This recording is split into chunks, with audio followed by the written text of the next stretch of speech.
I'm with James. He's just come back from the game. You warmed up yet, bro? Because boy, that must have been freezing. I was in layers, so I was all right. Okay, But yeah, it was cold. A lot of fans around me, a bit chilly. But it looks like at one point Arsenal were putting on a show to warm us up. We all got a bit nervy and a bit stiff towards the end in the cold, but we got the win.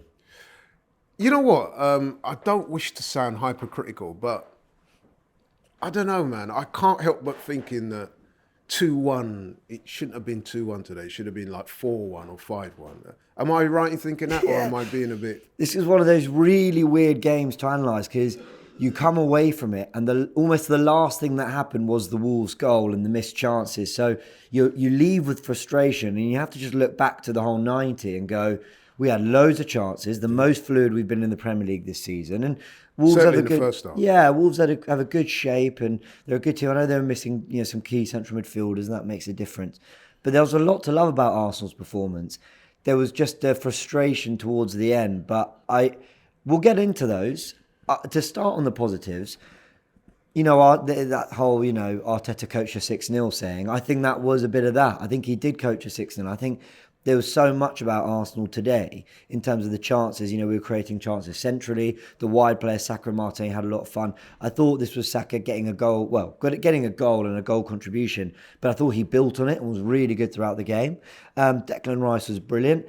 And for all our creating chances, it wasn't at the expense of an open game where Wolves were having chances. We were still very much in control and denying them. I've got to be honest, the way we started that game with the 2 goals in 15 minutes and the way we were playing, I was kind of thinking to myself, this could be another Lons. You know what I mean? I know. Yeah. Maybe it was remiss of me to start thinking like that. So you can understand my disappointment that come the second half, we just seem to plateau a little bit. Well, I thought Tomiyasu was great again, but I think if he rolls that, or maybe there's a little bit less on it, maybe Jesus scores, but I haven't seen the replays back. Remember, I was at the game. Sometimes you don't see it as clearly as you do on TV.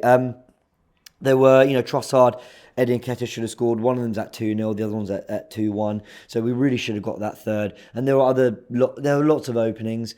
I did feel there was something about Arsenal today, if I'm to be hypercritical. If I am to be. Because, we're trying to chase City here, right? So I think I know where you're going with this. I heard you backstage, so I'm going to give you the floor. I think a lot of those forward players, while you can say Martinelli was electric and the work rate was fantastic, while you can say, actually Saka was pretty faultless, Odegaard, Trossard, the work rate was phenomenal, and Odegaard got a goal and should have had 2 assists. Jesus, I thought, was brilliant. I think they'll all be a little bit scratching their heads in their change room going, why didn't we get more today? And if I'm the back four, Gabriel, Saliba, there's a lot of criticism for Zinchenko and the error he made, and I get it, because he shouldn't have made that error. But look at the chances. Like, it should never have mattered. That's right. And I think if I'm, Declan... Thank God for Declan Rice, by the way, because he's my man of the match. I know people talk about Odegaard. He Not Saka, no? Saka's up there as well. Jesus was brilliant. I know people talking about Odegaard. I'll get to Odegaard in a sec. Rice is just a one-man broom. He just sweeps up everything. It's incredible. I've never seen anything like it. I like that. Yeah. I like that term. There we go. I just made it up. Honestly, he just, everything he cleans up and he deals with it. To call him the shark or the Dyson. Listen, yeah, I like that, the Dyson. Honestly, it's incredible. And you watch him live and it's just such a privilege. If I'm those more defensive players and Mikel Arteta, I'm looking at the forwards going, on the one hand, you guys were brilliant and you were electric and exciting. On the other hand, this should have been 3-4-5. And actually, there was an unnecessary pressure. And look, Zinchenko made an error. I'm not trying to absolve him of blame. It was poor. Put your foot through it. I don't know why he ran into that space like that.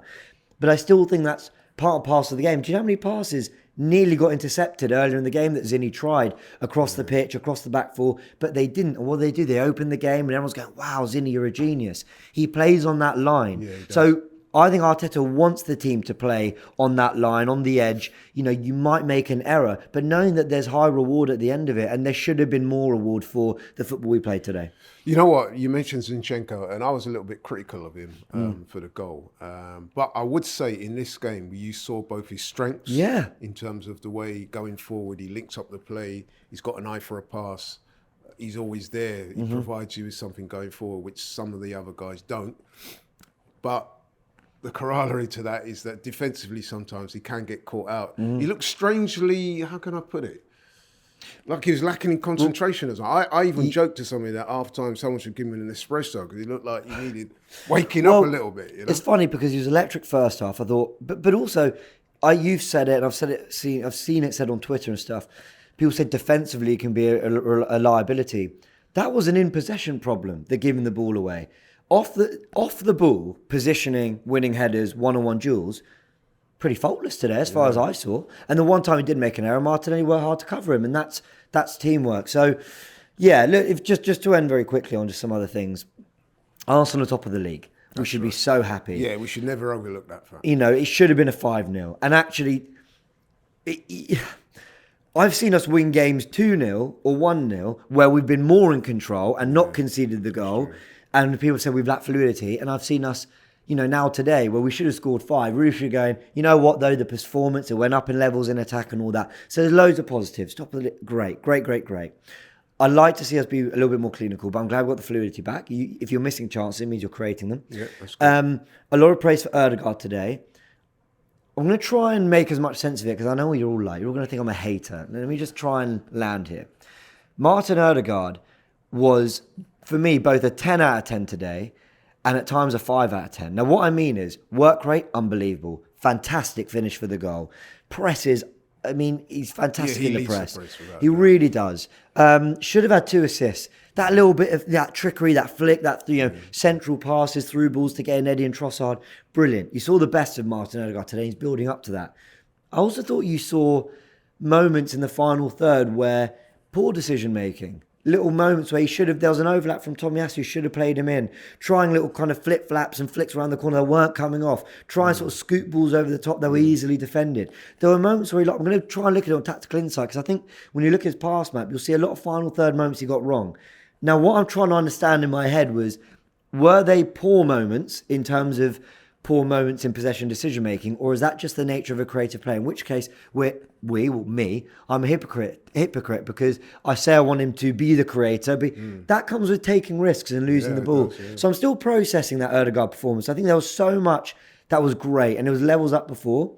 I think there were moments where maybe there'll be a bit of frustration in terms of decision making, but he's our captain. He got the goal. He should have had 2 assists, and he did a lot of great work. And I'd love to, if in the spirit of good football debate, I'd love some good comments in the comment section, just telling what they think of that and whether they think I got a point or it's just part and parcel of the territory. I see De Bruyne give the ball away a lot. Maybe that's just a part of it. But I wanted to raise that thought. It was something that I left the game with. If it weren't for those 2 created chances in the last 20 minutes, I was actually leaving a little frustrated with his performance. So I wonder that. But he did a lot of great. So, look, we won 5... it wasn't 5-0. Should have been 5-0. 2-1. Top of the league. Really good performance. No, you know what you say there is food for thought because you've kind of got me thinking now. That's interesting. You kind of break down a game like not too many other people do. So thanks for that. Oh, well. But yeah, listen, overall, like we said earlier, it's Rosie in the garden.